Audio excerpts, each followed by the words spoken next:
Hello, my name is David Maupin. I'm taking the online speech communications course at Rogers State University taught by Professor Brown.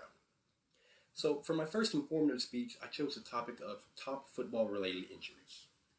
Now, according to the University of Rochester Medical Department, the two top football-related injuries are traumatic knee injuries and traumatic brain injuries. Now, as far as the knee injuries go, the two main parts that are injured during football are the ACL, or the anterior cruciate ligament, and the MCO, or the medial collateral ligaments. Now, unfortunately, a complete tear of either one of these ligaments is a season-ending injury that requires surgery to get you back on your feet and healthy again. So it's very, very important to try and prevent these injuries if at all possible. And some ways to do that is to, one, stay hydrated. Staying hydrated helps prevent a lot of injuries, not just knee injuries, but a lot of injuries in general. So staying hydrated is super important, especially for football players. Another way to help prevent knee injuries is to stretch before exercising, before games, before practices, just stretching, making sure that you're nice and ready to go for whatever you're doing. Another way that not a lot of people think about is staying healthy during the off season.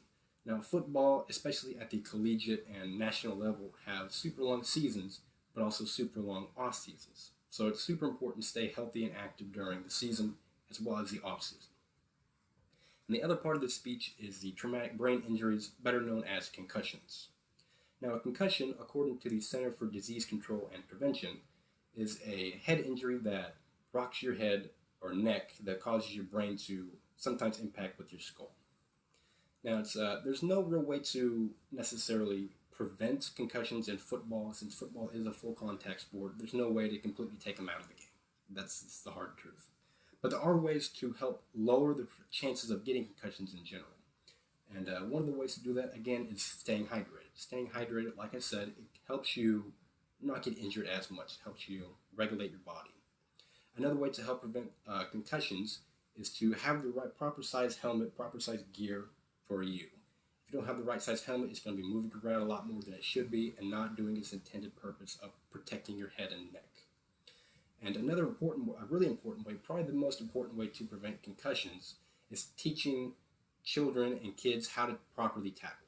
Not just in the younger leagues, but also all the way up to the National Football League. Teaching someone how to properly tackle is a very important way to help prevent concussions. Not leading with your head, not using your head as a weapon. It's a very important way to prevent concussions.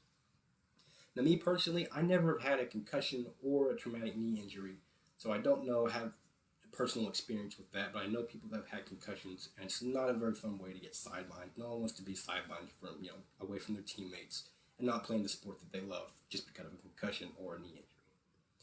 Now, that's my speech. I hope you enjoyed, and thank you.